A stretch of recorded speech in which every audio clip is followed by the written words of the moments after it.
Chapter 13. 40 years ago, the escapes of slaves from the South, although numerous, were nevertheless difficult, owing to the large rewards offered for their apprehension, and the easy mode of extradition from the Northern States. Little or no difficulty was experienced in capturing and returning a slave from Ohio, Indiana, Illinois, or Pennsylvania, the 4 states through which the fugitives had to pass in their flight to Canada.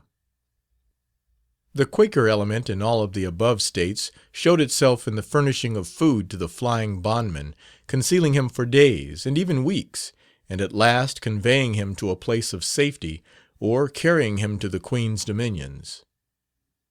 Instinct seemed to tell the negro that a drab coat and a broad-brimmed hat covered a benevolent heart, and we have no record of his ever having been deceived. It is possible that the few friends scattered over the slave states, and the fact that they were never known to own a slave, gave the blacks a favorable impression of this sect, before the victim of oppression left his sunny birthplace. A brave and manly slave resolved to escape from Natchez, Mississippi. This slave, whose name was Jerome, was of pure African origin, was perfectly black, very fine-looking, tall, slim, and erect as anyone could possibly be. His features were not bad, lips thin, nose prominent, hands and feet small. His brilliant black eyes lighted up his whole countenance. His hair, which was nearly straight, hung in curls upon his lofty brow. George Combe or Fowler would have selected his head for a model. He was brave and daring, strong in person, fiery in spirit, yet kind and true in his affections, earnest in whatever he undertook. To reach the Free States or Canada by traveling by night and lying by during the day, from a state so far south as Mississippi, no one would think for a moment of attempting to escape. To remain in the city would be a suicidal step. The deep sound of the escape of steam from a boat, which was at that moment ascending the river, broke upon the ears of the slave. "If that boat is going up the river," said he, "why not I conceal myself on board, and try to escape?" He went at once to the steamboat landing, where the boat was just coming in. "Bound for Louisville," said the captain to one who was making inquiries. As the passengers were rushing on board, Jerome followed them, and proceeding to where some of the hands were stowing away bales of goods, he took hold and aided them. "Jump down into the hold there, and help the men," said the mate to the fugitive, supposing that, like many persons, he was working his way up the river. Once in the hull, among the boxes, the slave concealed himself. Weary hours, and at last days, passed without either water or food with the hidden slave. More than once did he resolve to let his case be known, but the knowledge that he would be sent back to Natchez kept him from doing so. At last, with his lips parched and fevered to a crisp, the poor man crawled out into the freight room and began wandering about. The hatches were on, and the room dark. There happened to be on board a wedding party, and a box containing some of the bridal cake with several bottles of port wine was near Jerome. He found the box, opened it, and helped himself. In 8 days the boat tied up at the wharf at the place of her destination. It was late at night. The boat's crew, with the single exception of the man on watch, were on shore. The hatches were off, and the fugitive quietly made his way on dock, and jumped on shore. The man saw the fugitive, but too late to seize him. Still in a slave state, Jerome was at a loss to know how he should proceed. He had with him a few dollars, enough to pay his way to Canada if he could find a conveyance. The fugitive procured such food as he wanted from one of the many eating houses, and then, following the direction of the North Star, he passed out of the city and took the road leading to Covington. Keeping near the Ohio River, Jerome soon found an opportunity to pass over into the state of Indiana. But liberty was a mere name in the latter state, and the fugitive learned, from some colored persons that he met, that it was not safe to travel by daylight. While making his way one night, with nothing to cheer him but the prospect of freedom in the future, he was pounced upon by 3 men who were lying in wait for another fugitive, an advertisement of whom they had received through the mail. In vain did Jerome tell them that he was not a slave. True, they had not caught the man they expected, but if they could make this slave tell from what place he had escaped, they knew that a good price would be paid them for the slave's arrest. Tortured by the slave catchers, to make him reveal the name of his owner and the place from whence he had escaped, Jerome gave them a fictitious name in Virginia, and said that his master would give a large reward, and manifested a willingness to return to his old boss. By this misrepresentation, the fugitive hoped to have another chance of getting away. Allured with the prospect of a large sum of the needful, the slave catchers started back with their victim. Stopping on the second night at an inn on the banks of the Ohio River, the kidnappers, in lieu of a suitable place in which to confine their prize during the night, chained him to the bedpost of their sleeping chamber. The white men were late in retiring to rest, after an evening spent in drinking. At dead of night, when all was still, the slave arose from the floor upon which he had been lying, looked around, and saw that Morpheus had possession of his captors. "For once," thought he, "the brandy bottle has done a noble work." With palpitating heart and trembling limbs he viewed his position. The door was fast, but the warm weather had compelled them to leave the window open. If he could but get the chains off, he might escape through the window to the piazza. The sleeper's clothes hung upon chairs by the bedside. The slave thought of the padlock key, examined the pockets, and found it. The chains were soon off, and the negro stealthily making his way to the window. He stopped and said to himself, "These men are villains. They are enemies to all who, like me, are trying to be free. Then why not teach them a lesson?" He then dressed himself in the best suit, hung his own worn-out and tattered garments on the same chair, and silently passed through the window to the piazza, and let himself down by one of the pillars, and started once more for Canada. Daylight came upon him before he had selected a hiding place for the day, and he was walking at a rapid rate, in hopes of soon reaching some woodland or forest. The sun had just begun to show itself, when Jerome was astonished at seeing behind him, in the distance, 2 men upon horseback. Taking a road to the right, he saw before him a farmhouse, and so near was he to it that he observed 2 men in front of him looking at him. It was too late to turn back. The kidnappers were behind, strange men before. Those in the rear he knew to be enemies, while he had no idea of what principles were the farmers. The latter also saw the white men coming, and called to the fugitive to come that way. The broad-brimmed hats that the farmers wore told the slaves that they were Quakers. Jerome had seen some of these people passing up and down the river when employed on a steamer between Natchez and New Orleans, and had heard that they disliked slavery. He therefore hastened toward the drab-coated men, who, on his approach, opened the barn door and told him to run in. When Jerome entered the barn, the 2 farmers closed the door, remaining outside themselves to confront the slave catchers, who now came up and demanded admission, feeling that they had their prey secure. "Thee can't enter my premises," said one of the friends, in rather a musical voice. The negro catchers urged their claim to the slave, and intimated that, unless they were allowed to secure him, they would force their way in. By this time, several other Quakers had gathered around the barn door. Unfortunately for the kidnappers, and most fortunately for the fugitive, the friends had just been holding a quarterly meeting in the neighborhood, and a number of them had not yet returned to their homes.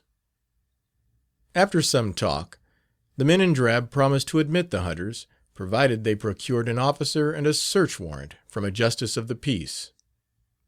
One of the slave catchers was left to see that the fugitive did not get away, while the other went in pursuit of an officer. In the meantime, the owner of the barn sent for a hammer and nails, and began nailing up the barn door. After an hour in search of the man of the law, they returned with an officer and a warrant. The Quaker demanded to see the paper, and, after looking at it for some time, called to his son to go into the house for his glasses. It was a long time before Aunt Ruth found the leather case, and when she did, the glasses wanted wiping before they could be used. After comfortably adjusting them on his nose, he read the warrant over leisurely. "Come, Mr. Dugdale, we can't wait all day," said the officer. "Well, will thee read it for me?" returned the Quaker. The officer complied, and the man in drab said, "Yes, thee may go in now. I am inclined to throw no obstacles in the way of the execution of the law of the land." On approaching the door, the men found some 40 or 50 nails in it, in the way of their progress. "Lend me your hammer and a chisel, if you please, Mr. Dugdale," said the officer. "Please read that paper over again, will thee?" asked the Quaker. The officer once more read the warrant. "I see nothing there which says I must furnish thee with tools to open my door. If thee wants a hammer, thee must go elsewhere for it. I tell thee plainly, thee can't have mine." The implements for opening the door are at length obtained, and, after another half hour, the slave catchers are in the barn. 3 hours is a long time for a slave to be in the hands of Quakers. The hay is turned over, and the barn is visited in every part, but still the runaway is not found. Uncle Joseph has a glow upon his countenance. Ephraim shakes his head knowingly. Little Elijah is a perfect know-nothing, and if you look toward the house you will see Aunt Ruth's smiling face ready to announce that breakfast is ready. "The nigger is not in this barn," said the officer. "I know he is not," quietly remarked the Quaker. "What were you nailing up your door for, then, as if you were afraid we would enter?" inquired one of the kidnappers. "I can do what I please with my own door, can I?" said the friend. The secret was out. The fugitive had gone in at the front door and out at the back, and the reading of the warrant, nailing up of the door, and other preliminaries of the Quaker was to give the fugitive time and opportunity to escape. It was now late in the morning, and the slave catchers were a long way from home, and the horses were jaded by the rapid manner in which they had traveled. The friends, in high glee, returned to the house for breakfast. The officer and the kidnappers made a thorough examination of the barn and premises, and satisfied that Jerome had gone into the barn but had not come out, and equally satisfied that he was out of their reach, the owner said, "He's gone down into the earth, and has taken an underground railroad." And thus was christened that famous highway over which so many of the oppressed sons and daughters of African descent were destined to travel, and an account of which has been published by one of its most faithful agents, Mr. William Still of Philadelphia. At a later period, Cato, servant of Dr. Gaines, was sold to Captain Enoch Price, of St. Louis. The captain took his slave with him on board the steamer Chester, just about sailing for New Orleans. At the latter place, the boat obtained a cargo for Cincinnati, Ohio. The master, aware that the slave might give him the slip, while in a free state, determined to leave the chattel at Louisville, Kentucky, till his downward return. However, Mrs. Price, anxious to have the servant's services on the boat, questioned him with regard to the contemplated visit to Cincinnati. "I don't want to go to a free state," said Cato, "for I knowed a servant that went up dere once, and they kept begging him to run away, so I'd druther not to go there, case I's satisfied with my master, and don't want to go off, where I'd have to take care of myself." This was said in such an earnest and off-hand manner that it removed all of the lady's suspicions in regard to his attempting to escape, and she urged her husband to take him to Ohio. Cato wanted his freedom, but he well knew that if he expressed a wish to go to a free state, he would never be permitted to do so. In due season, the Chester arrived at Cincinnati, where she remained 4 days, discharging her cargo and reloading for the return trip. During the time, Cato remained at his post, attending faithfully to his duties, no one dreaming that he had the slightest idea of leaving the boat. However, on the day previous to the Chesters leaving Cincinnati, Cato divulged the question to Charlie, another slave, whom he wished to accompany him. Charlie heard the proposition with surprise, and although he wanted his freedom, his timid disposition would not allow him to make the trial. "My master is a pretty good man, and treats me comparatively well, and should I be caught and taken back, he would no doubt sell me to a cotton or sugar planter," said Charlie to Cato's invitation. "But," continued he, "Captain Price is a mean man. I shall not blame you, Cato, for running away and leaving him. By and by I am engaged to go to a surprise party to-night, and I reckon we'll have a good time. I've got a new pair of pumps to dance in, and I've got Jim, the cook, to bake me a pie, and I'll have some sandwiches, and I'm going with a pretty gal." "So you won't go away with me tonight?" said Cato to Charlie. "Nah," was the reply. "It is true," remarked Cato, "your massa is better man, and treats you a heap better than Captain Price does me, but den he may get to gambling and get broke, and then he'll have to sell you." "I know that," replied Charlie. "None of us are safe as long as we are slaves." It was 7 o'clock at night.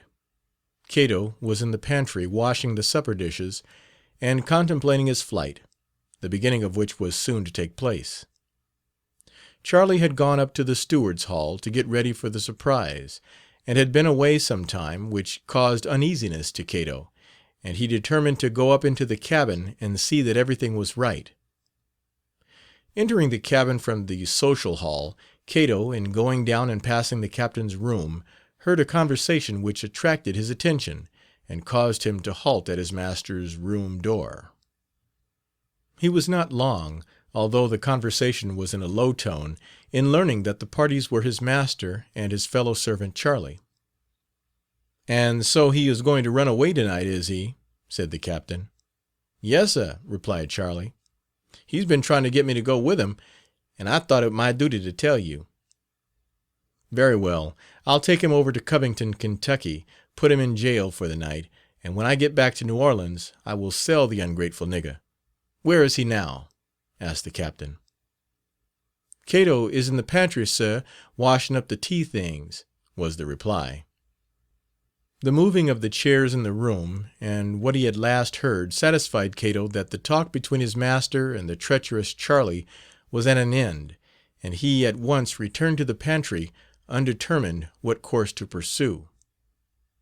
He had not long been there ere he heard the well-known squeak of the captain's boots coming down the stairs.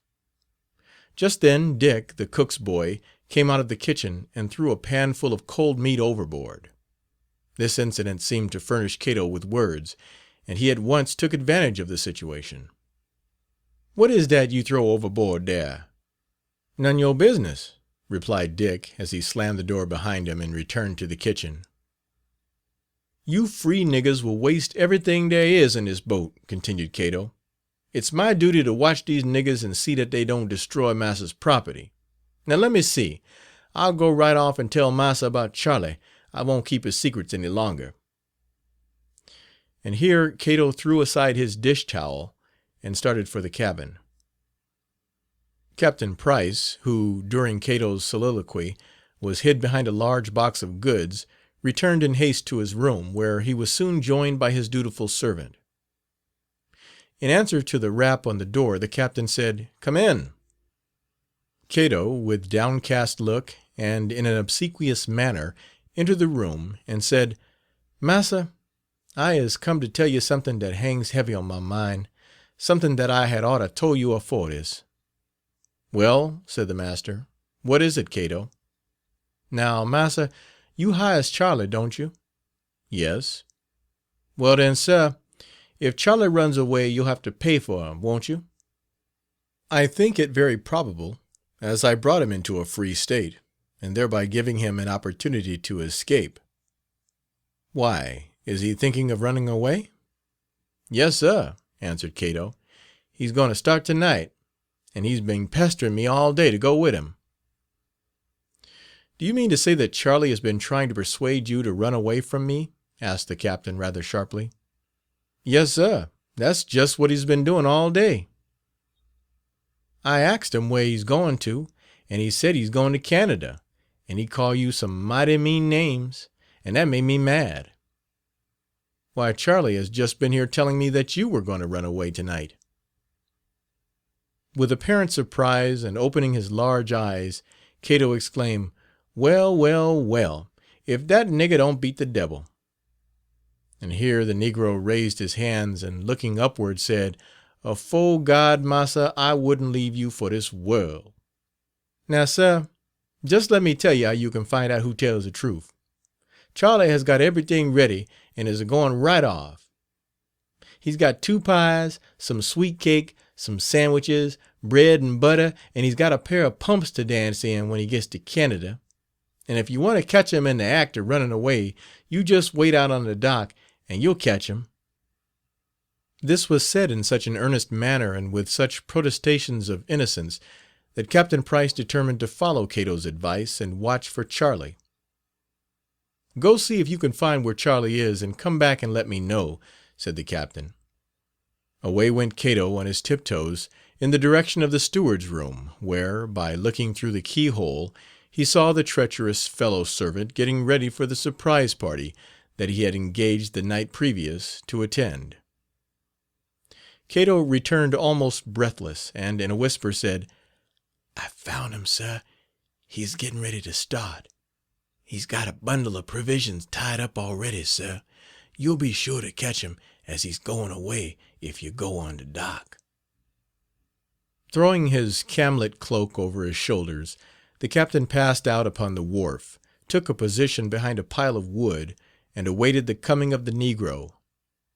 Nor did he remain long in suspense. With lighted cigar, dressed in his best apparel and his eatables tied up in a towel, Charlie was soon seen hastily leaving the boat. Stepping out from his hiding place, the captain seized the negro by the collar and led him back to the steamer, exclaiming, Where are you going? What's that you've got in that bundle? Only some washing I has taken out to get done, replied the surprised and frightened negro.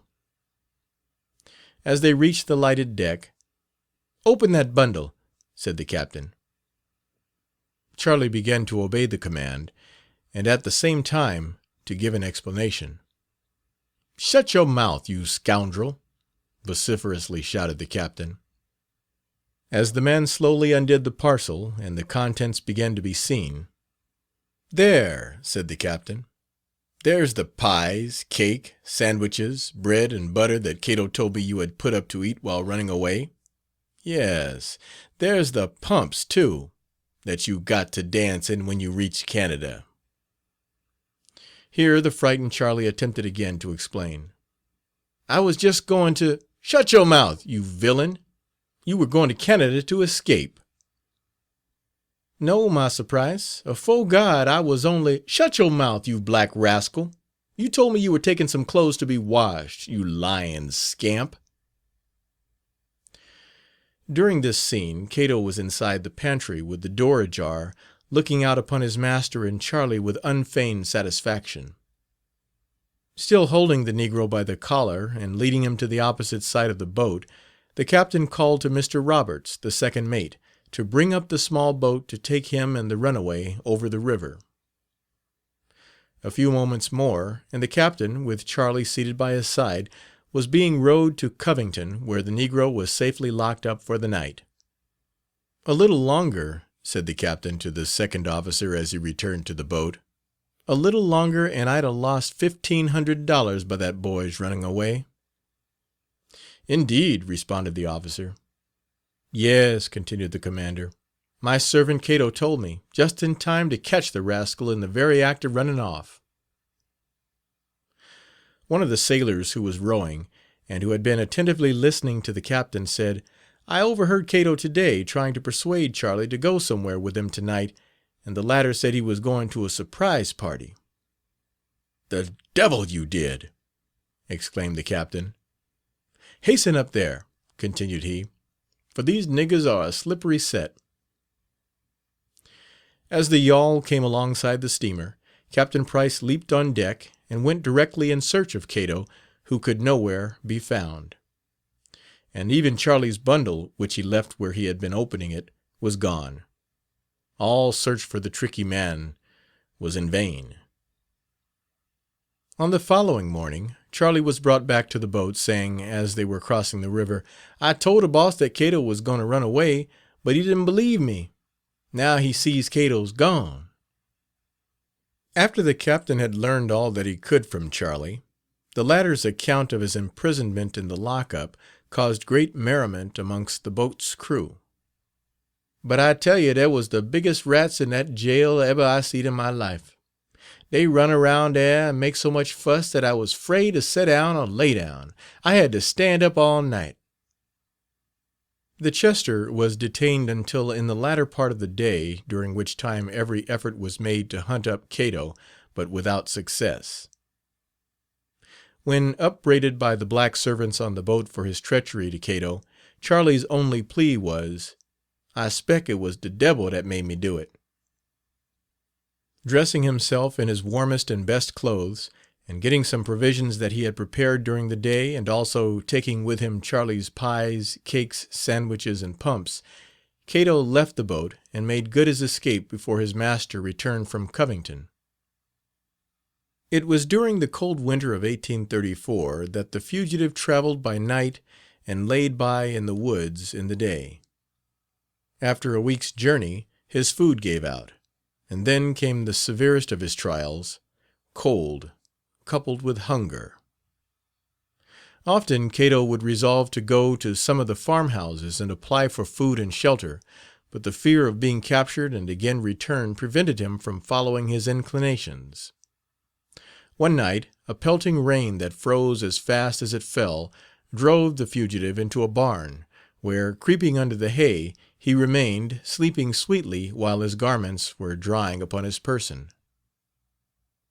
Sounds of the voices of the farmer and his men feeding the cattle and doing the chores awakened the man from his slumbers, who, seeing that it was daylight, feared he would be arrested. However, the day passed, and the fugitive, coming out at nightfall, started once more on his weary journey, taking for his guide the North Star, and after traveling the entire night, he again lay by, but this time in the forest. 3 days of fasting had now forced hunger upon Cato, so that he once more determined to seek food.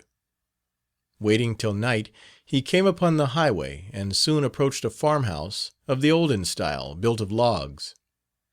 The sweet savor of the supper attracted the hungry man's attention as he neared the dwelling. For once there was no dog to herald his coming, and he had an opportunity of viewing the interior of the house, through the apertures that a log cabin generally presents. As the fugitive stood with one eye gazing through the crack, looking at the table already set and snuffing in the delicious odor from a boiling pot, he heard the mother say, "Take off the chicken, Sally Ann. I guess the dumplings are done. Your father will be home in half an hour. If he should catch that nigger and bring him along, we'll feed him on the cold meat and potatoes." With palpitating heart, Cato listened to the last sentences that fell from the woman's lips. Who could the nigger be? Thought he. Finding only the woman and her daughter in the house, the black man had been debating in his own mind whether or not to go in and demand a part of the contents of the kettle. However, the talk about catching a nigger settled the question at once with him. Seizing a sheet that hung upon the clothesline, Cato covered himself with it. Leaving open only enough to enable him to see, he rushed in, crying at the top of his voice, "Come to judgment! Come to judgment!"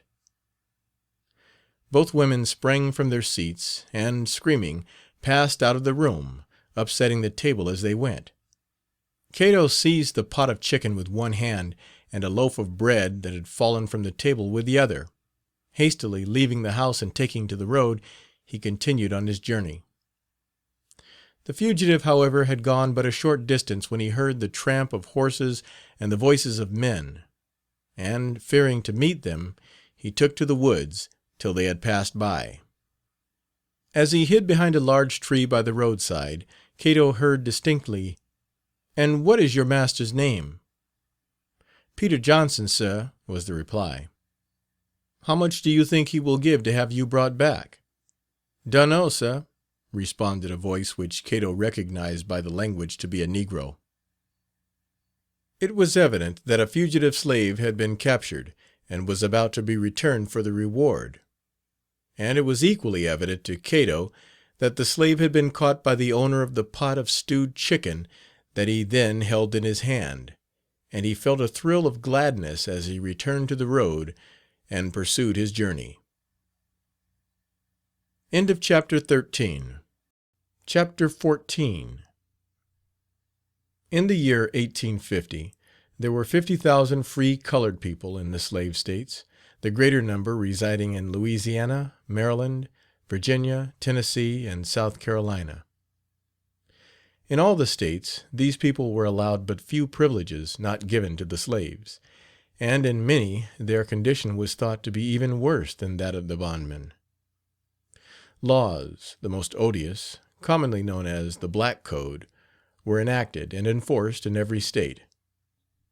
These provided for the punishment of the free colored people, punishment which was not mentioned in the common law for white persons; for binding out minors, a species of slavery, and naming 32 offenses more for blacks than had been enacted for the whites, and 8 of which made it capital punishment for the offenses committed. Public opinion, which is often stronger than law, was severe in the extreme. In many of the Southern cities, including Charleston, South Carolina, a colored lady, free and owning the fine house in which she lived, was not allowed to wear a veil in the public streets. In passing through the thoroughfares, blacks of both sexes were compelled to take the outside, on pain of being kicked into the street or sent to the lock-up and whipped.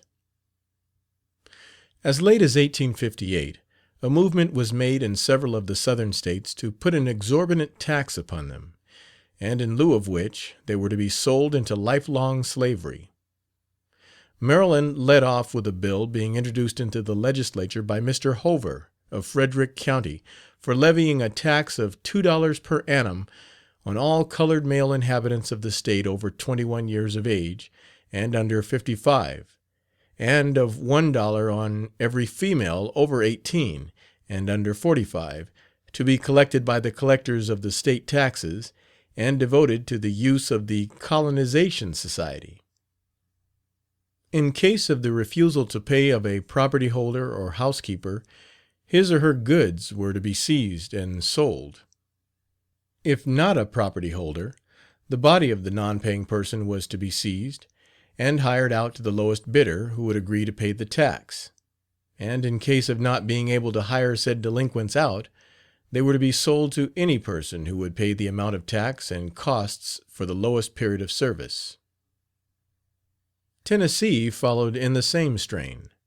The annexed protest of one of her noblest sons, Judge Catrone, appeared at the time. He said, "My objection to the bill is, that it proposes to commit an outrage, to perpetrate an oppression and cruelty. This is the plain truth, and it is idle to mince words to soften the fact. Let us look the proposition boldly in the face. This depressed and helpless portion of our population is designed to be driven out or to be enslaved for life, and their property forfeited, as no slave can hold property. The mothers are to be sold, or driven away from their children, many of them infants. The children are to be bound out until they are 21 years of age, and then to leave the state or be sold, which means that they are to be made slaves for life, in fact. Now, of these women and children, there is hardly 1 in 10 that is of unmixed Negro blood. Some are half white. Many have half white mothers and white fathers, making a cast of 87.5 of white blood. Many have a third cross, in whom the Negro blood is almost extinct. Such is the unfortunate truth. This description of people who were born free and lived as free persons are to be introduced as slaves into our families, or into our Negro quarters, there to be under an overseer, or they are to be sold to the Negro trader and sent South, there to be whipped by overseers and to preach rebellion in the Negro quarters, as they will preach rebellion everywhere that they may be driven to by this unjust law, whether it be amongst us here in Tennessee, or south of us on the cotton and sugar plantations, or in the abolition meetings in the free states. Nor will the women be the least effective in preaching a crusade, when begging money in the North to relieve their children left behind in this state in bondage. We are told that this free Negro bill is a politic, popular measure. Where is it popular? In what nook or corner of the state are principles of humanity so deplorably deficient that a majority of the whole inhabitants would commit an outrage not committed in a Christian country of which history gives any account? In what country is it, this side of Africa, that the majority have enslaved the minority, sold the weak to the strong, and applied the proceeds of the sale to educate the children of the stronger side, as this bill proposes? It is an open assertion that might makes right. It is reopening the African slave trade. In that trade the strong capture the weak and sell them, and so it will be here if this policy is carried out. In some of the states the law was enacted and the people driven out or sold. Those who were able to pay their way out came away. Those who could not raise the means were doomed to languish in bondage till released by the rebellion. About the same time, in Georgia, Florida, and South Carolina, strong efforts were being made to reopen the African slave trade. At the Democratic State Convention, held in the city of Charleston, South Carolina, May 1, 1860, Mr. Galden made the following speech: Mr. President and fellow Democrats, as I stated to you a few moments ago, I have been confined to my room by severe indisposition. But learning of the commotion and the intense excitement which were existing upon the questions before this body, I felt it to be my duty, feeble as I was, to drag myself out to the meeting of my delegation, and when there I was surprised to find a large majority of that delegation voting to secede at once from this body. I disagree with those gentlemen. I regret to disagree with my brethren from the South upon any of the great questions which interest our common country.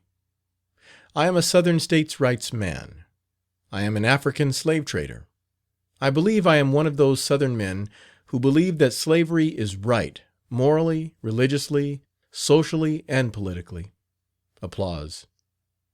I believe that the institution of slavery has done more for this country, more for civilization, than all other interests put together. I believe if it were in the power of this country to strike down the institution of slavery, it would put civilization back 200 years. I tell you, fellow Democrats, that the African slave trader is the true Union man. Cheers and laughter. I tell you that the slave trading of Virginia is more immoral, more unchristian in every possible point of view, than that African slave trade which goes to Africa and brings a heathen and worthless man here, makes him a useful man, Christianizes him, and sends him and his posterity down the stream of time to join in the blessings of civilization. Cheers and laughter. Now, fellow Democrats, so far as any public expression of opinion of the state of Virginia, the great slave trading state of Virginia, has been given, they are all opposed to the African slave trade. Dr. Reed of Indiana. I am from Indiana, and I am in favor of it. Mr. Galden. Now, gentlemen, we are told, upon high authority, that there is a certain class of men who strain at a gnat and swallow a camel. Now, Virginia, which authorizes the buying of Christian men, separating them from their wives and children, from all the relations and associations amid whom they have lived for years, rolls up her eyes in holy horror when I would go to Africa, buy a savage, and introduce him to the blessings of civilization and Christianity. Cheers and laughter. Mr. Reinders of New York. You can get 1 or 2 recruits from New York to join with you. The President. The time of the gentleman has expired. Cries of "Go on, go on." The President stated that if it was the unanimous wish of the convention, the gentleman could proceed. Mr. Galden. Now, fellow Democrats, the slave trade in Virginia forms a mighty and powerful reason for its opposition to the African slave trade. And in this remark I do not intend my disrespect to my friends from Virginia. Virginia, the mother of states and of statesmen, the mother of presidents, I apprehend, may err as well as other mortals. I am afraid that her error in this regard lies in the promptings of the almighty dollar. It has been my fortune to go into that noble old state to buy a few darkies, and I have had to pay from $1,000 to $2,000 a head, when I could go to Africa and buy better Negroes for $50 apiece. Great laughter. Now, unquestionably, it is to the interests of Virginia to break down the African slave trade when she can sell her Negroes at $2,000. She knows that the African slave trade would break up her monopoly, and hence her objection to it. If any of you Northern Democrats, for I have more faith in you than I have in the carpet knight democracy of the South, will go home with me to my plantation in Georgia, but a little way from here, I will show you some darkies that I bought in Maryland, some that I bought in Virginia, some in Delaware, some in Florida, some in North Carolina, and I will also show you the pure African, the noblest Roman of them all. Great laughter. Now, fellow Democrats, my feeble health and failing voice admonish me to bring the few remarks I have to make to a close. Cries of "Go on, go on." I am only sorry that I am not in a better condition than I am to vindicate before you today the words of truth, honesty, and of right, and to show you the gross inconsistencies of the South in this regard. I came from the 1st Congressional District of the state of Georgia. I represent the African slave trade interests of that section. Applause. I am proud of the position I occupy in that respect. I believe that the African slave trader is a true missionary and a true Christian. Applause. Such was the feeling in a large part of the South with regard to the enslavement of the Negro. End of chapter 14. Chapter 15. The success of the slaveholders in controlling the affairs of the national government for a long series of years, furnishing a large majority of the presidents, speakers of the House of Representatives, foreign ministers, and molding the entire policy of the nation in favor of slaveholding, and the admitted fact that none could secure an office in the national government who were known to be opposed to the peculiar institution, made the Southerners feel themselves superior to the people of the free states. This feeling was often manifested by an outburst of intemperate language, which frequently showed itself in the pulpit, on the rostrum, and in the drawing room. On all such occasions, the placing of the institution of slavery above liberty seemed to be the aim of its advocates. The principle of slavery is in itself right, and does not depend on difference of complexion, said the Richmond, Virginia Enquirer. A distinguished Southern statesman exclaimed, "Make the laboring man the slave of one man instead of the slave of society, and he would be far better off. Slavery, black or white, is right and necessary. Nature has made the weak in mind or body for slaves. Another said, "Free society. We sicken of the name. What is it but a conglomeration of greasy mechanics, filthy operators, small-fisted farmers, and moonstruck theorists? All the northern states, and especially the New England states, are devoid of society fitted for well-bred gentlemen. The prevailing class one meets with is that of mechanics struggling to be genteel, and small farmers who do their own drudgery, and yet who are hardly fit for association with a gentleman's body servant, slave. This is your free society." The insults offered to John P. Hale and Charles Sumner in the United States Senate, and to Joshua R. Giddings and Owen Lovejoy in the House of Representatives, were such as no legislative body in the world would have allowed, except one controlled by slave drivers. I give the following, which may be taken as a fair specimen of the bulldozing of those days. In the National House of Representatives, Hon. O. Lovejoy, member from Illinois, was speaking against the further extension of slavery in the territories, when he was interrupted by Mr. Barksdale of Mississippi. "Order that black-hearted scoundrel and nigger-stealing thief to take his seat." By Mr. Boyce of South Carolina, addressing Mr. Lovejoy. "Then behave yourself." By Mr. Gartrell of Georgia, in his seat. "The man is crazy."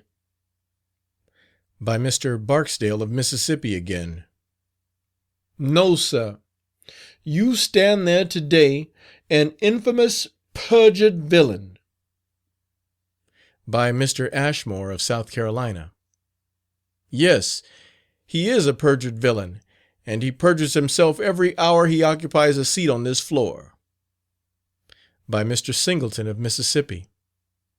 "And a Negro thief into the bargain." Mr. Barksdale of Mississippi again. "I hope my colleague will hold no parley with that perjured Negro thief." By Mr. Singleton of Mississippi again. "No, sir.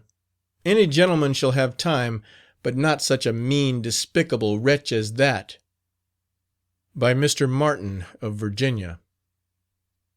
"And if you come among us, we will do with you as we did with John Brown, hang you as high as Haman.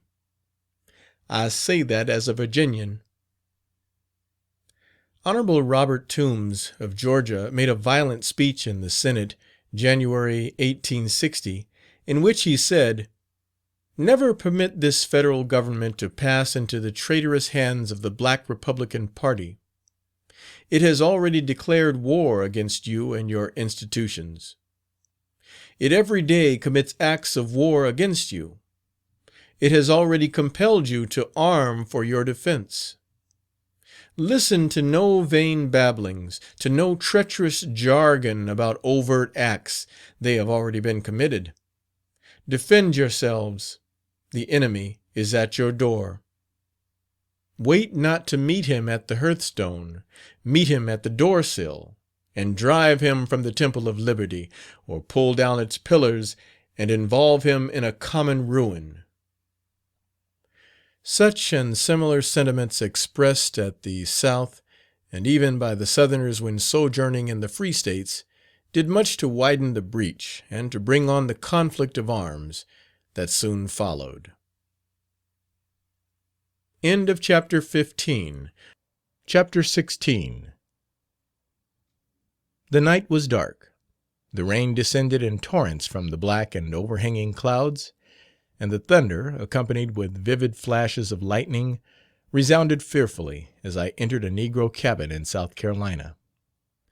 The room was filled with blacks, a group of whom surrounded a rough board table, and at it sat an old man holding in his hand a watch, at which all were intently gazing. A stout Negro boy held a torch which lighted up the cabin, and near him stood a Yankee soldier in the Union blue, reading the President's Proclamation of Freedom. As it neared the hour of 12, a dead silence prevailed, and the holder of the timepiece said, "By the time I counts 10, it will be midnight, and the land will be free. 1, 2, 3, 4, 5, 6, 7, 8, 9." Just then a loud strain of music came from the banjo hanging upon the wall, and at its sound the whole company, as if by previous arrangement, threw themselves upon their knees, and the old man exclaimed, "O God, the watch was a minute too slow, but thy promises and thy mercy is allers in time. Thou did promise that one day thy angels should come and give us a sign, and sure enough the sign did come. We's grateful, oh, we's grateful. O Lord, send thy angel once more to give that sweet sound."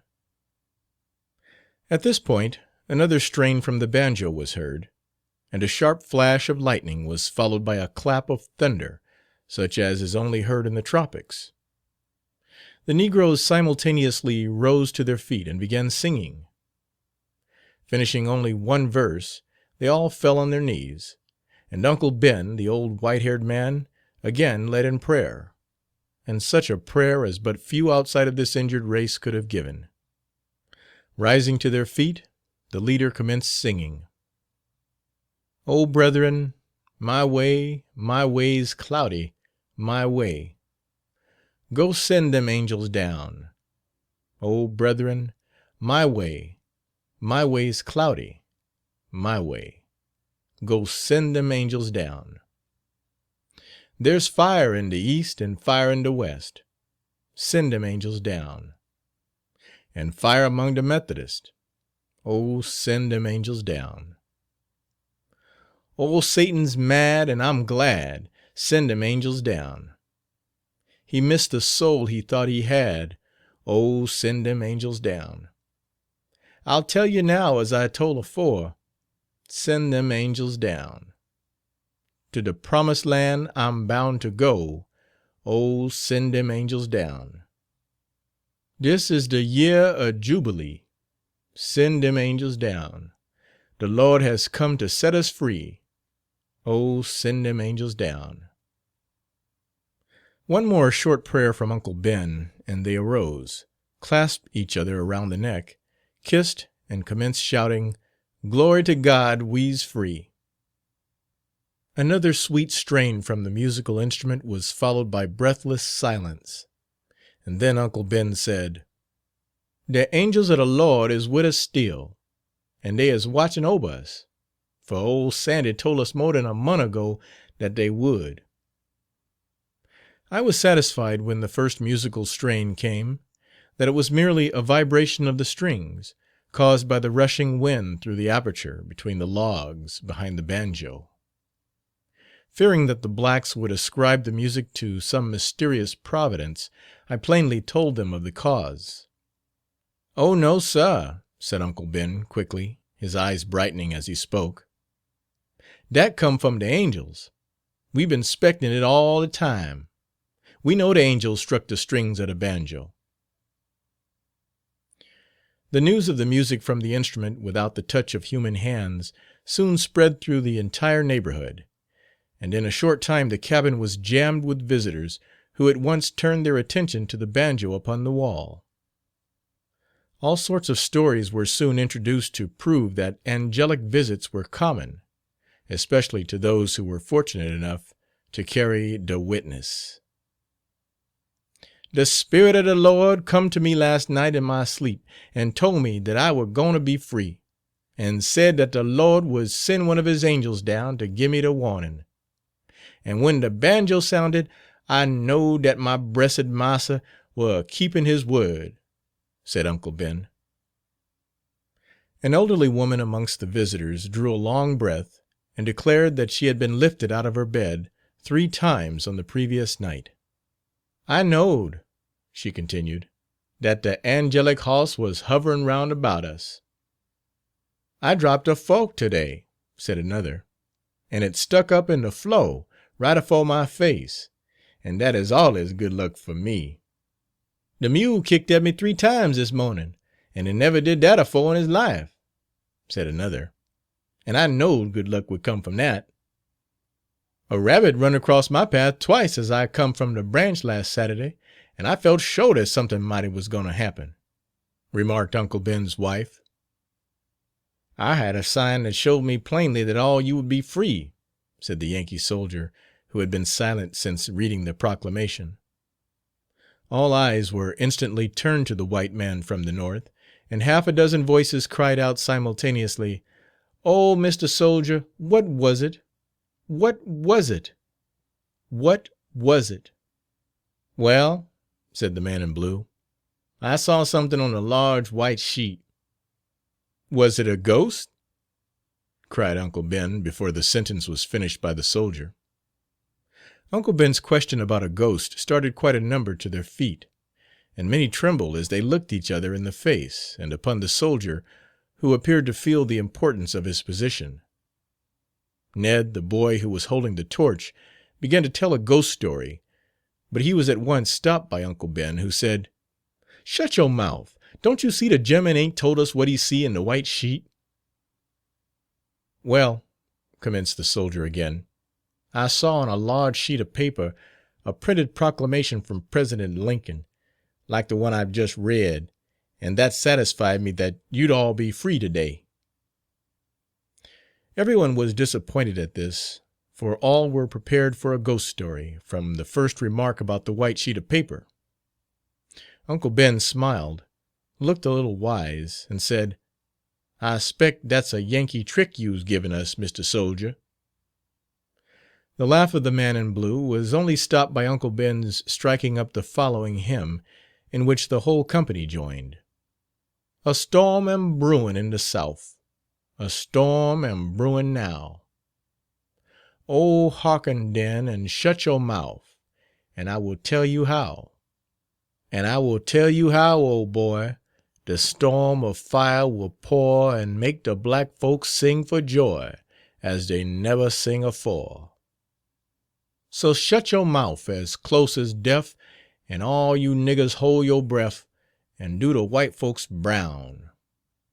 The black folks at the North am rise, and they am coming down, and coming down I know they is, to do the white folks brown.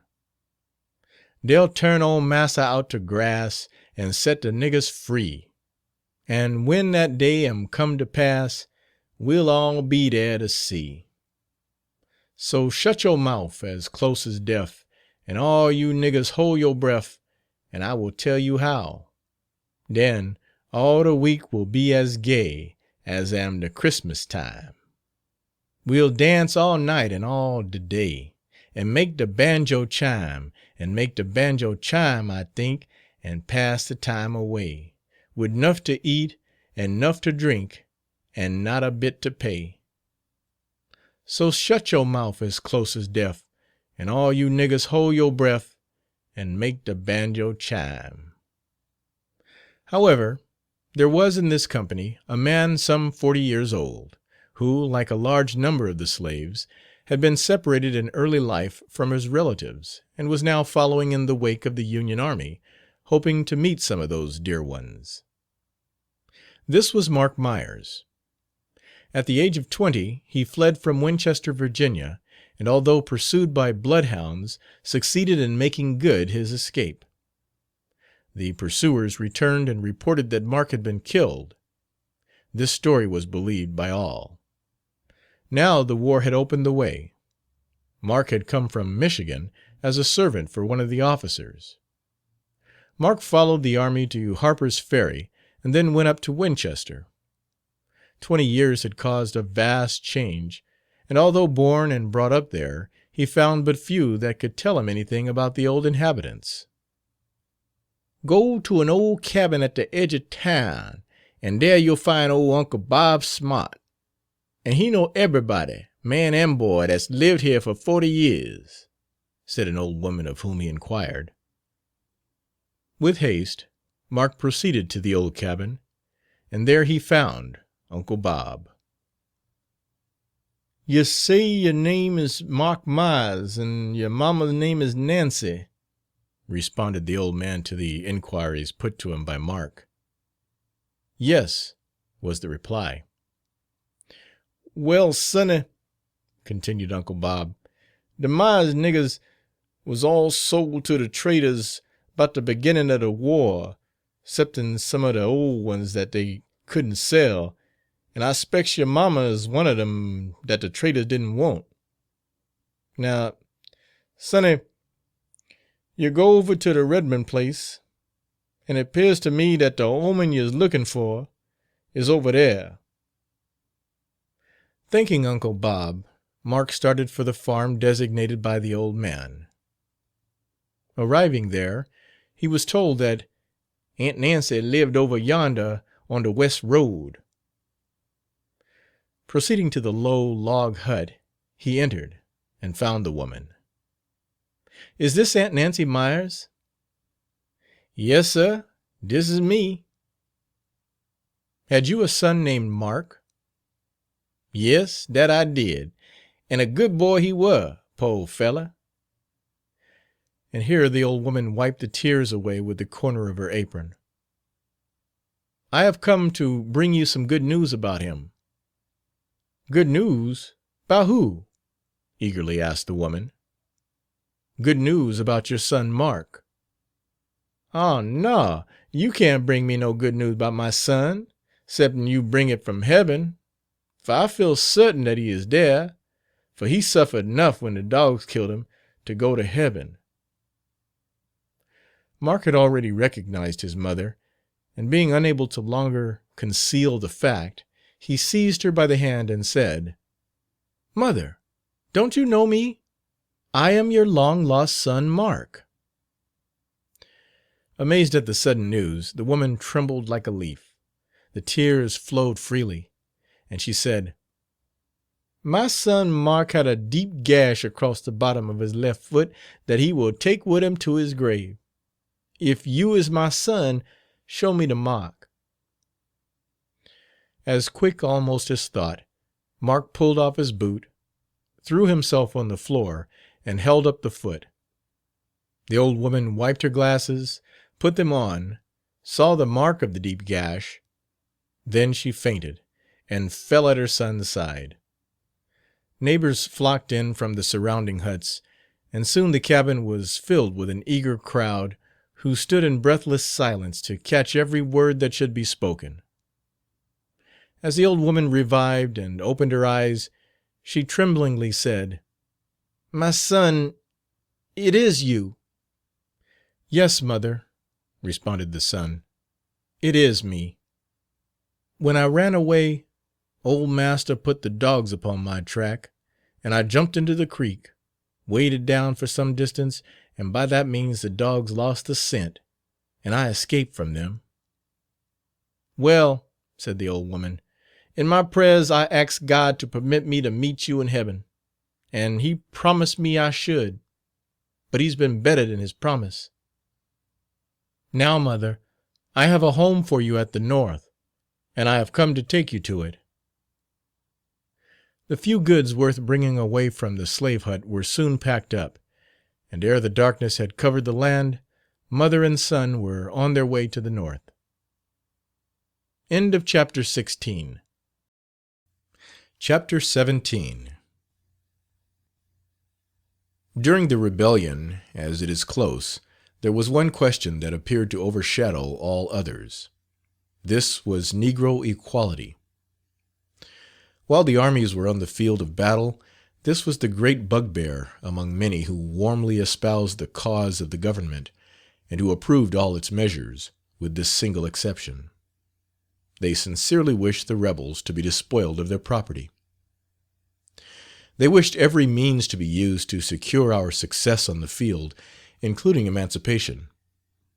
But they would grow pale at the words Negro equality, just as if the liberating of a race and securing to them personal, political, social, and religious rights made it incumbent upon us to take these people into our houses and give them seats in our social circle beyond what we would accord to other total strangers. No advocate of Negro equality ever demanded for the race that they should be made pets. Protect them in their natural, lawful, and acquired rights is all they ask.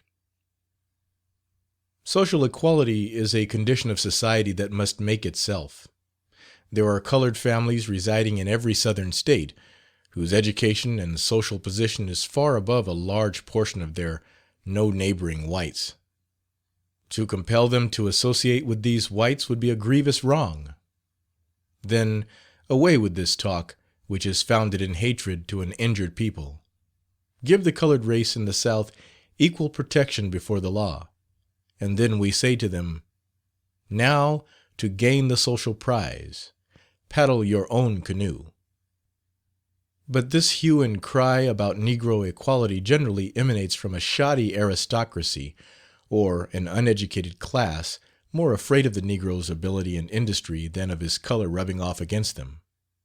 Men whose claims to equality are so frail that they must be fenced about and protected by every possible guard, while the true nobleman fears not that his reputation will be compromised by any association he may choose to form.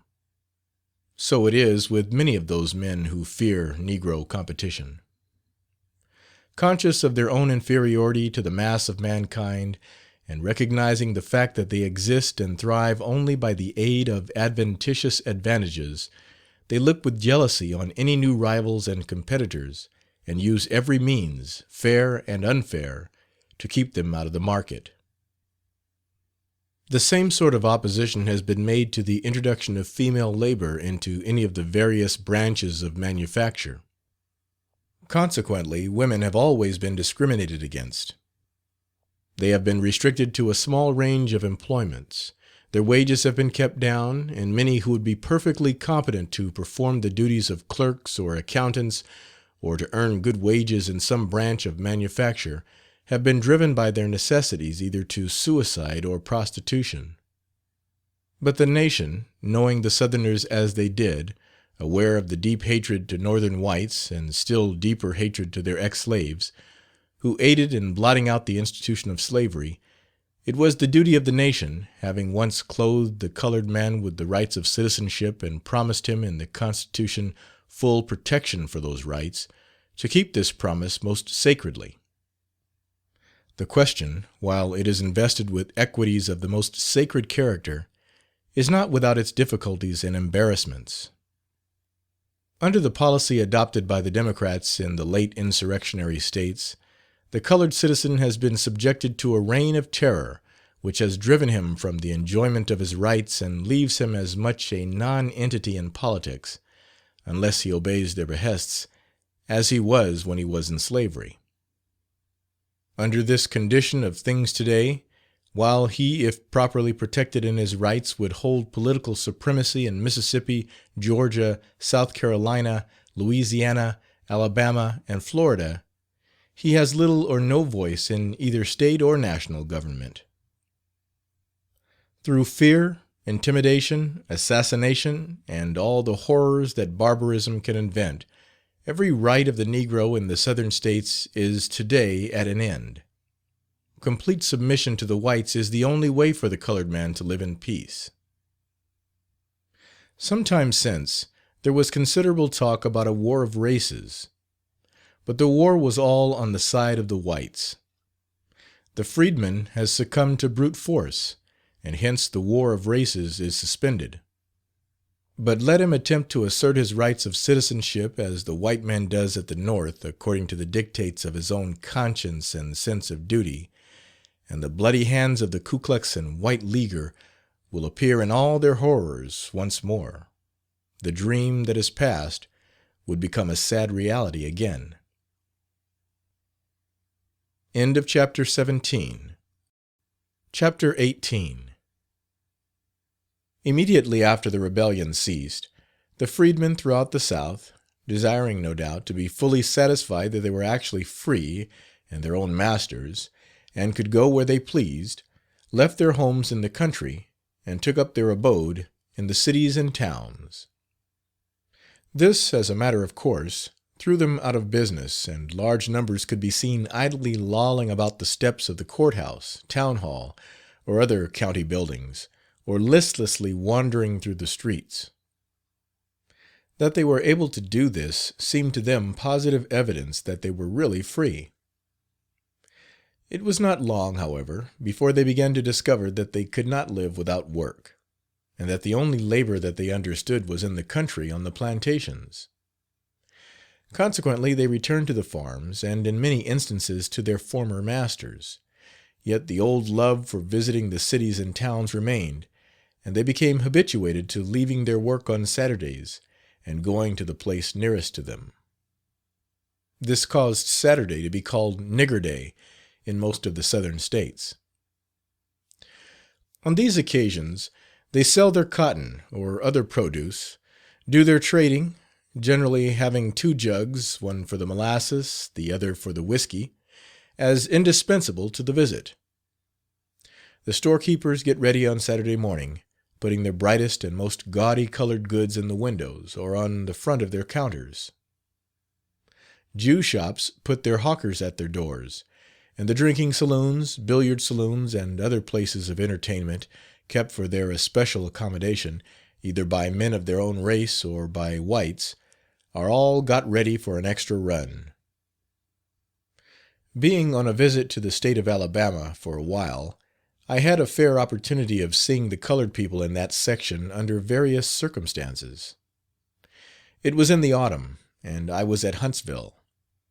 The principal business houses of the city are situated upon a square which surrounds the courthouse, and at an early hour in the morning this is filled with colored people of all classes and shades.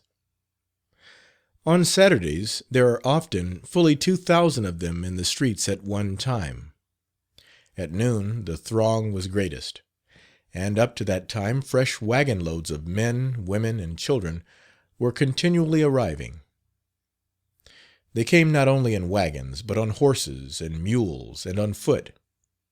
Their dress and general appearance were very dissimilar. Some were dressed in a queer-looking garment made of pieces of old army blankets. A few were apparelled in faded military overcoats, which were liberally supplied with patches of other material. The women, unlike their husbands and other male relations, were dressed in finery of every conceivable fashion. All of them were decked out with many-colored ribbons. They wore pinchbeck jewelry in large quantities. A few of the young girls displayed some little taste in the arrangement of their dress, and some of them wore expensive clothes. These, however, were city niggers, and found but little favor in the eyes of the country girls. As the farmers arrived, they hitched their tumble-down wagons and bony mules near the courthouse, and then proceeded to dispose of the cotton and other products which they had brought to town. While the men are selling their effects, the women go about from store to store looking at the many gaudy articles of wearing apparel, which cunning shopkeepers have spread out to tempt their fancy. As soon as the crop is disposed of, and a Negro farmer has money in his pocket, his first act is to pay the merchant from whom he obtained his supplies during the year. They are improvident and ignorant sometimes, but it must be said, to their credit, that as a class they always pay their debts, the moment they are in a position to do so.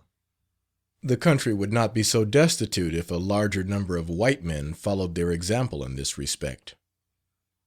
When they have settled up all their accounts and arranged for future bills, they go and bunt up their wives, who are generally on the lookout. They then proceed to a dining saloon, call for an expensive meal, always finishing with pies, puddings, or preserves, and often with all 3. When they have satisfied their appetites, they go first to the dry goods stores. Here, as in other shops, they are met by obsequious white men, who conduct them at once to a back or side room with which most of the stores are supplied. At first I could not fathom the mystery of this ceremony. After diligent inquiry, however, I discovered that since the war, unprincipled storekeepers, some of them Northern men, have established the custom of giving the country negroes who come to buy as much whiskey as they wish to drink. This is done in the back rooms I have mentioned, and when the unfortunate black men and women are deprived of half their wits by the vile stuff which is served out to them, they are induced to purchase all sorts of useless and expensive goods.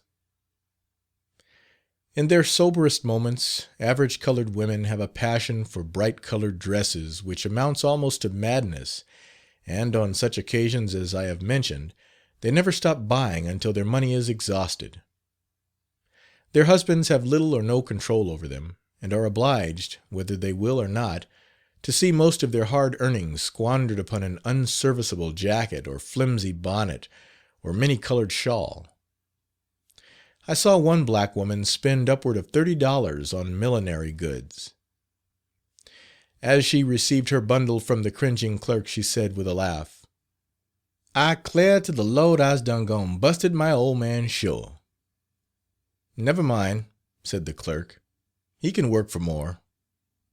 "To be sure," answered the woman, and then flounced out of the store. The men are but little better than the women in their extravagance.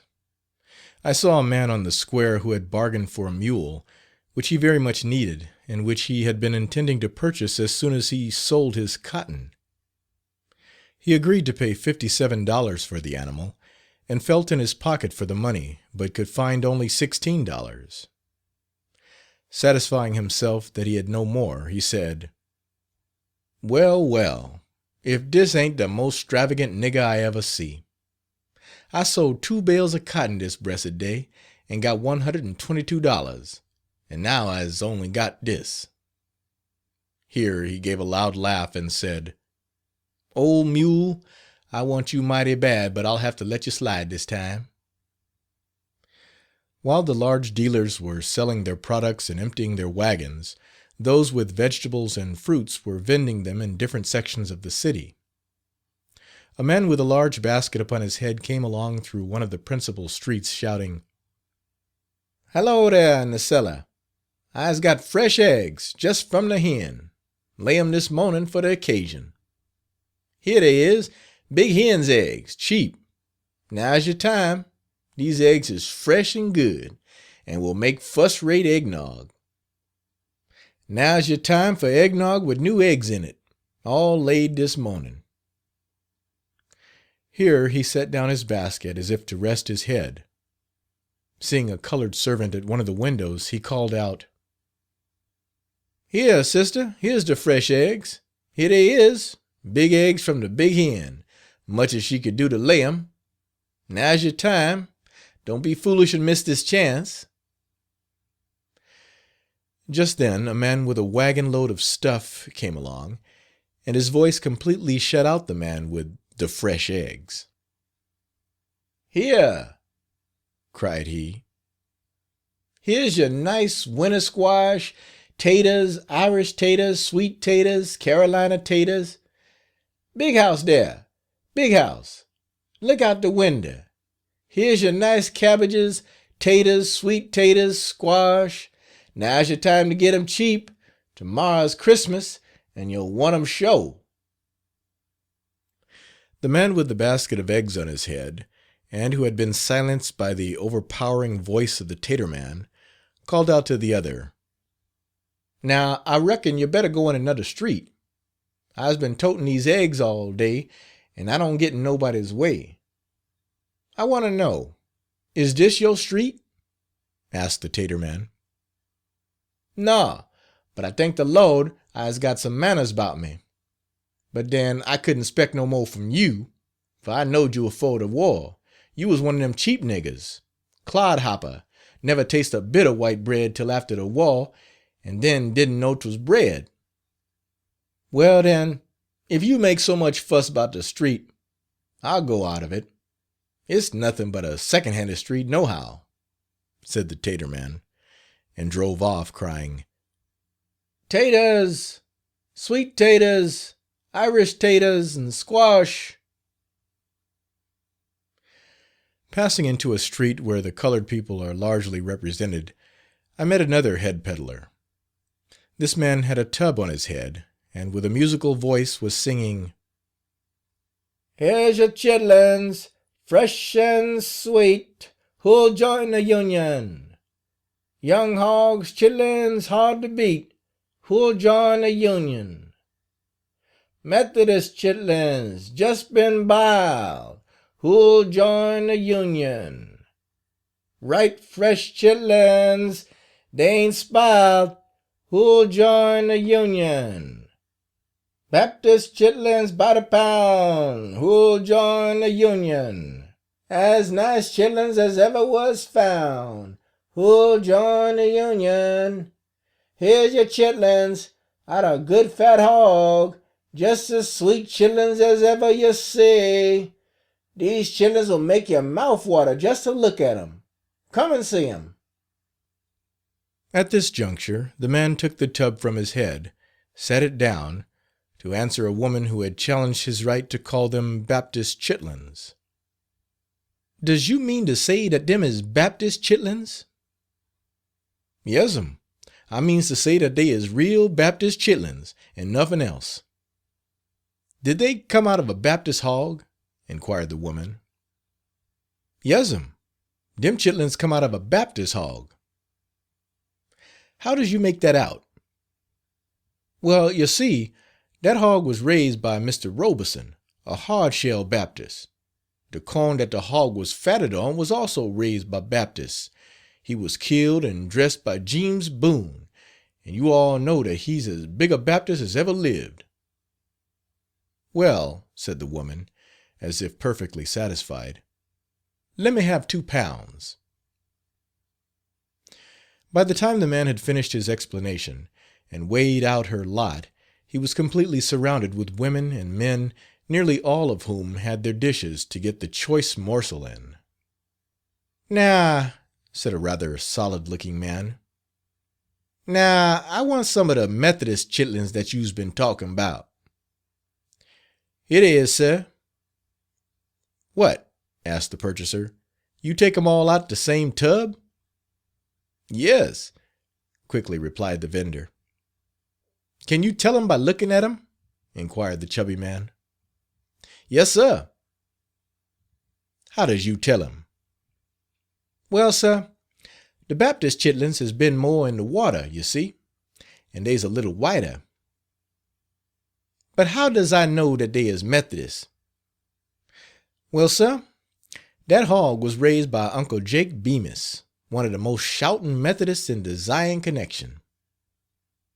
"Well, you see, sir, the hog pen was right close to the house, and that hog was so knowing that when Uncle Jake went to prayers, if that hog was squealing he'd stop.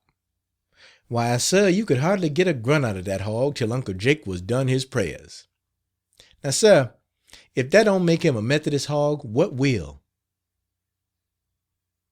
"Weigh me out 4 pounds, sir." "Here's your fresh chitlins, Baptist chitlins, Methodist chitlins, all good and sweet."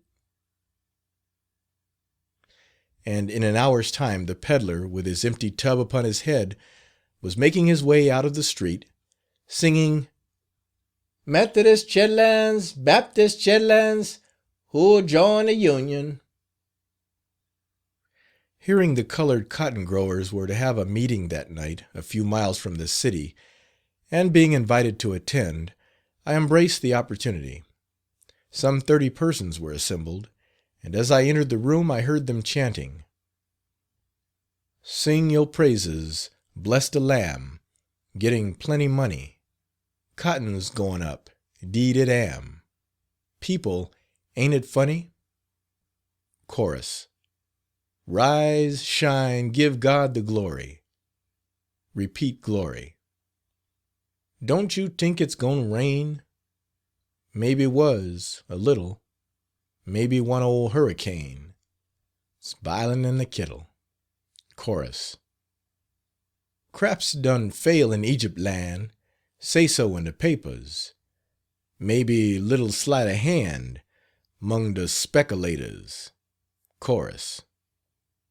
"Put no faith in solemn views, keep yo' pot a smokin', stand up squash in yo' own shoes, keep the devil chokin'." Chorus. "Fetch me round dat tater juice, stop dat sassy grinnin', Turn dat stopper clean a loose. Keep yo' eye a skinnin'. Chorus. Here's good luck to Egypt land. Hope she ain't a failin'. Hates to see my feller man straddle up the palin'. Chorus. The church filled up. The meeting was well conducted, and measures taken to protect cotton raisers, showing that these people, newly made free and uneducated, were looking to their interests. Paying a flying visit to Tennessee, I halted at Columbia, the capital of Maury County. At Redgerford Creek, 5 miles distant from Columbia, lives Joe Budge, a man with 100 children. Never having met one with such a family, I resolved to make a call on the gentleman and satisfy my own curiosity. This distinguished individual is 71 years old, large frame, of unadulterated blood, and spent his life in slavery up to the close of the war. "How many children have you, Mr. Budge?" I asked. 100, sir," was the quick response. "Are they all living?" "No, sir." "How many wives had you?" 13, sir." "Had you more than one wife living at any time?" "Oh, yes, sir. Nearly all of them were living when the war broke out." "How was this? Did the law allow you to have more than one wife at a time?" "Well, you see, boss, I wasn't under the law. I war under massa." "Were you married to all of your wives by a minister?" "No, sir. Only 5 by the preacher." "How did you marry the others?" "Over the broomstick and under the blanket." "How was that performed?"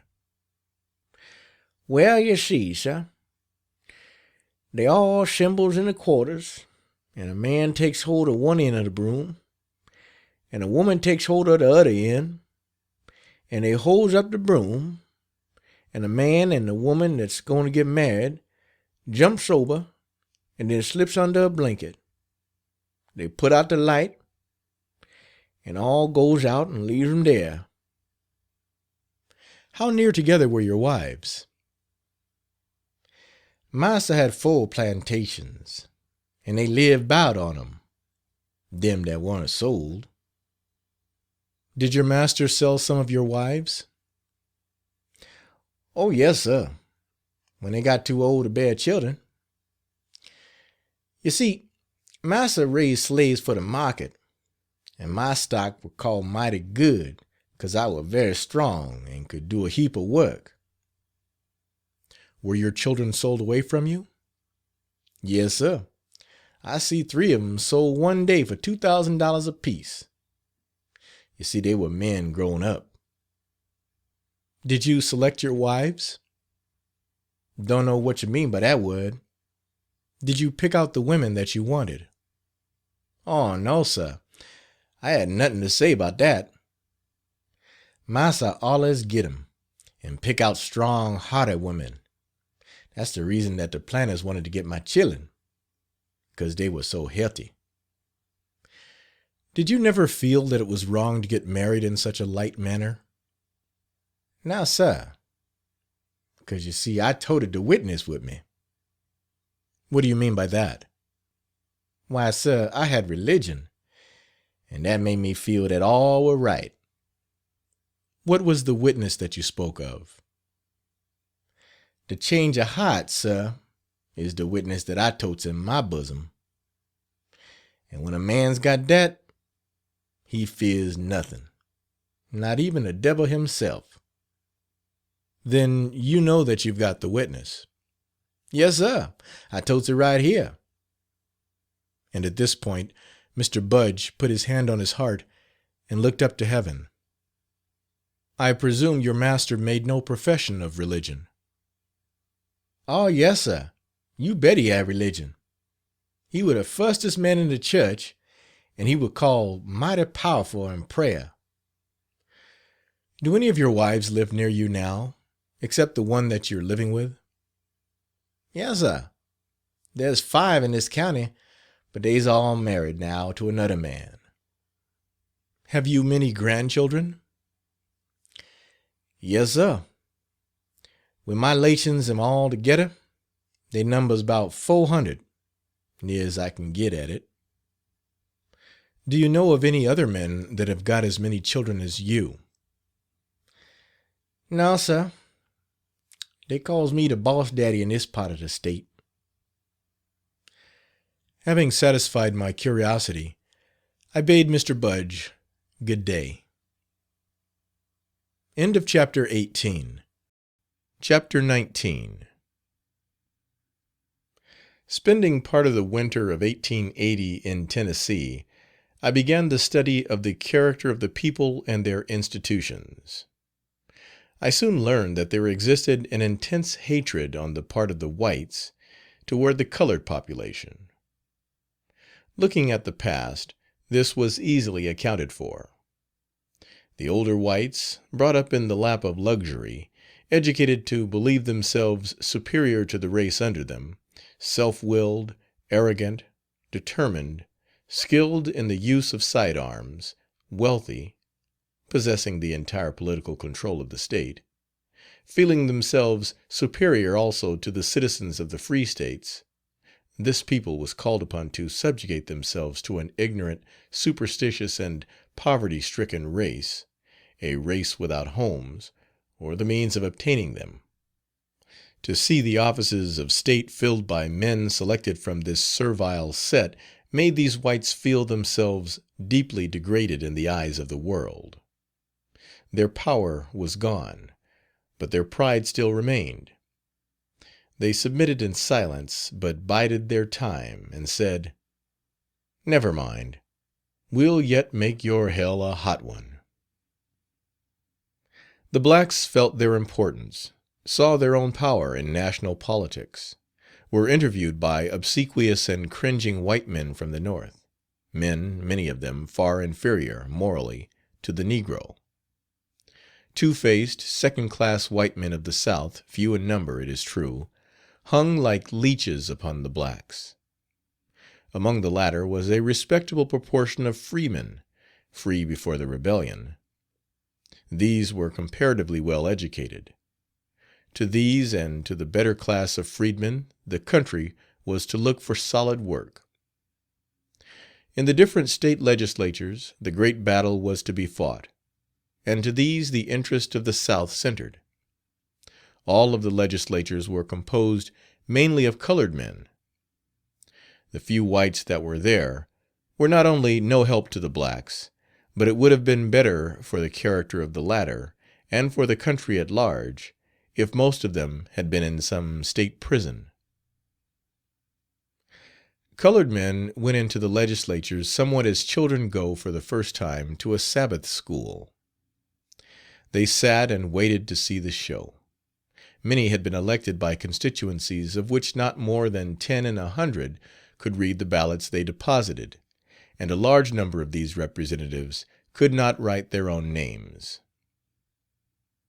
This was not their fault. Their want of education was attributable to the system of slavery through which they had passed, and the absence of the educated, intelligent whites of the South was not the fault of the colored men. This was a trying position for the recently enfranchised blacks, but nobly did they rise above the circumstances. The speeches made by some of these men exhibited a depth of thought, flights of eloquence, and civilized statesmanship that throw their former masters far in the background. Yet amongst the good done, bills were introduced and passed, giving state aid to unworthy objects, old worn-out corporations regalvanized, bills for outrageous new frauds drawn up by white men and presented by blacks, votes of both colors bought up, bills passed, money granted, and these ignorant men congratulated as statesmen. While this comedy of errors was being performed at the South and loudly applauded at the North, these very Northern men, who had yelled their throats sore, would have fainted at the idea of a Negro being elected a member of their own legislature. By and by came the reaction. The disfranchised whites of the South submitted, but complained. Northern men and women, the latter always the most influential, sympathized with the dog underneath. As the tide was turning, the white adventurers returned from the South with piles of greenbacks and said that they had been speculating cotton. But their neighbors knew that it was stolen, for they had been members of Southern legislatures. While Northern carpetbaggers were scudding off to their kennels with their ill-gotten gains, the Southern colored politicians were driving fast horses, their wives in their fine carriages, and men who 5 years before were working in the cotton field under the lash could now draw their checks for thousands.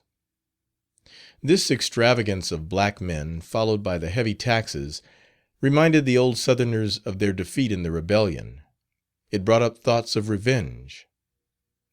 Northern sympathy emboldened them at the South, which resulted in the Ku Klux organizations and the reign of terror that has cursed the South ever since. The restoring of the rebels to power and the surrendering the colored people to them after using the latter in the war and at the ballot box, creating an enmity between the races, is the most barefaced ingratitude that history gives any account of. After all, the 10 years of Negro legislation in the South challenges the profoundest study of mankind. History does not record a similar instance. 5 millions of uneducated, degraded people, without any preparation whatever, set at liberty in a single day without shedding a drop of blood, burning a barn, or insulting a single female. They reconstructed the state governments that their masters had destroyed, became legislators, held state offices, and with all their blunders surpassed the whites that had preceded them. Future generations will marvel at the calm forbearance, good sense, and Christian zeal of the American Negro of the 19th century. Nothing has been left undone to cripple their energies, darken their minds, debase their moral sense, and obliterate all traces of their relationship to the rest of mankind. And yet how wonderfully they have sustained the mighty load of oppression under which they have groaned for thousands of years. After looking at the past history of both races, I could easily see the cause of the great antipathy of the white man to the black, here in Tennessee. This feeling was most forcibly illustrated by an incident that occurred one day while I was standing in front of the Knoxville House in Knoxville. A good-looking, well-dressed colored man approached a white man in a business-like manner, and began talking to him, but ere he had finished the question, the white raised his walking stick, and with much force knocked off the black man's hat, and with an oath said, "Don't you know better than to speak to a white man with your hat on? Where's your manners?" The negro picked up his hat, held it in his hand, and resumed the conversation. I inquired of the colored gentleman with whom I was talking, who the parties were. He replied, "The white man is a real estate dealer, and the colored man is Hon. Mr. , ex-member of the General Assembly." This race feeling is still more forcibly set forth in the dastardly attack of John Warren of Huntingdon. The wife of this ruffian, while passing through one of the streets of that town, was accidentally run against by Miss Florence Hayes, who offered ample apology, and which would have been accepted by any well-bred lady. However, Mrs. Warren would not be satisfied with anything less than the punishment of the young lady. Therefore, the two-fisted, coarse, rough, uncouth ex-slaveholder proceeded to Miss Hayes's residence, gained admission, and without a word of ceremony seized the young lady by the hair, and began beating her with his fist and kicking her with his heavy boots. Not until his victim lay prostrate and senseless at his feet did this fiend cease his blows. Miss Hayes was teaching school at Huntingdon when this outrage was committed, and so severe was the barbarous attack that she was compelled to return to her home in Nashville, where she was confined to her room for several weeks. Yet neither law nor public opinion could reach this monster.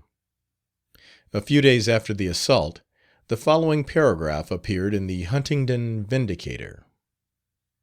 The occurrences of the past 2 weeks in the town of Huntingdon should prove conclusively to the colored citizens that there is a certain line existing between themselves and the white people which they cannot cross with impunity.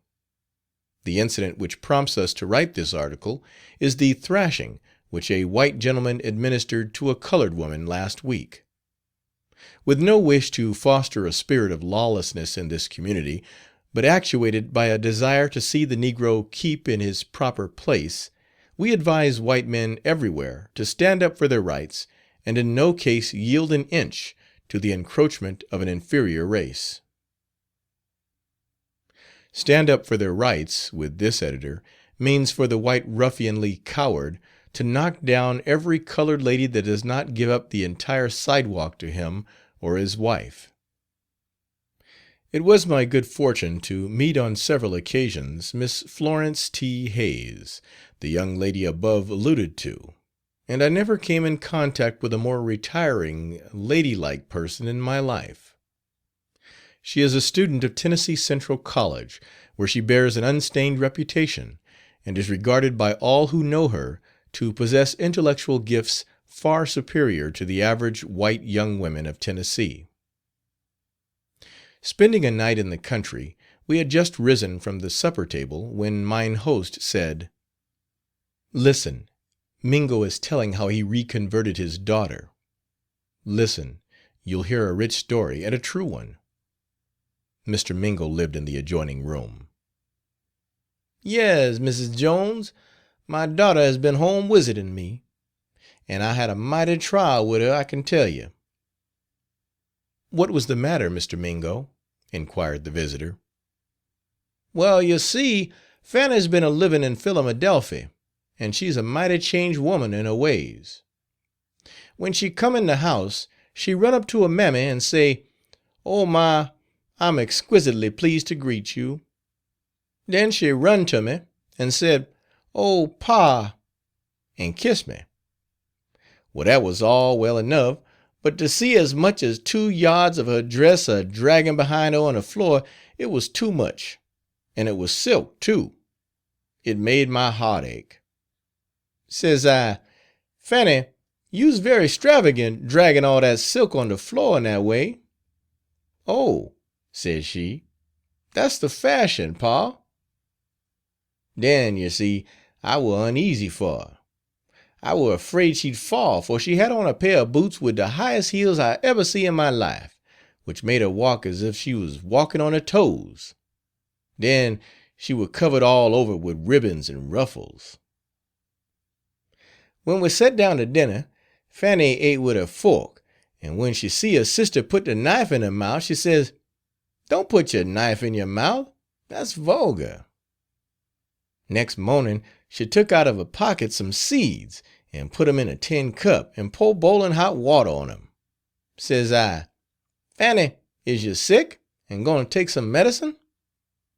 'Oh, no, pa, it's quince seed, to make some gum stick 'em.' 'What is that for?' I asked. 'Why, pa, it's to make Grecian waves on my forehead. Some call them scallops. We ladies in the city make them. You see, pa, we comb our hair down in little waves, and the gum makes them stick close to the forehead. All the white ladies in the city wear them. It's all the fashion.' Well, you see, Mrs. Jones, I could stand all that, but when we went to prayers, I asked Fanny to lead in prayer. And when that gal got on her knees and took out of her pocket a gilt-edged book and read a prayer, then I was done. I asked myself, is it possible that my daughter has come to that? So when prayer were over, I said, 'Fanny, what kind of religion is that you's got?' Said she, 'Why, pa, I am a Episcopalian.' 'What is that?' I asked. 'That's the English church service.' 'Then you's no more a Methodist?' 'Oh, no,' said she. 'To be a Episcopalian is all the fashion.'" "Stop, Mr. Mingo," said Mrs. Jones. "What kind of religion is that? Is it Baptist?" "No, no," replied the old man. "If it were Baptist, then I could have stood that, 'cause Baptist religion will do when you can't get no better. For with all they faults, I believe the Baptists can get into heaven by a tight squeeze. 'Cause, you see, Mrs. Jones, I is a Methodist, and I believes in old time religion, and I wants my children to meet me in heaven. So I just went right down on my knees and asked the Lord to show me my duty about Fanny, for I wanted to win her back to the old time religion. Well, the Lord made it all plain to me, and following the Lord's message to me, I got right up and went out into the woods and cut some switches and put 'em in the barn. So I said to Fanny, 'Come, my daughter, out to the barn. I want to give you a present to take back to Philadelphia with you.' 'Yes, Pa,' said she, for she was a-fixin' to gum-stick 'em on her hair. So I went to the barn, and very soon out come Fanny. I just shut the door and fastened it, and took down my switches and asked her, 'What kind of religion is that you's got?' 'Piscopian, Pa.' Then I commenced, and I did give that gal such a whipping, and she cry out, 'Oh, Pa, please stop, Pa.' Then I asked her, 'What kind of religion you's got?' 'Piscopian,' said she. So I give her some more, and I asked her again, 'What kind of religion is you got?' She said, 'Oh, Pa.' Said I, 'Don't call me Pa, call me in the right way.' Then she said, 'Oh, Daddy, I's a Methodist. I's got old time religion. Please stop, and I'll never be a Episcopalian any more.' So you see, Mrs. Jones, I converted that gal right back to the old time religion, which is the best of all religion. Yes, the Lord answered my prayer that time, with the aid of the switches." Whether Mingo's conversion of his daughter kept her from joining the Episcopalians on her return to Philadelphia or not, I have not learned. End of chapter 19.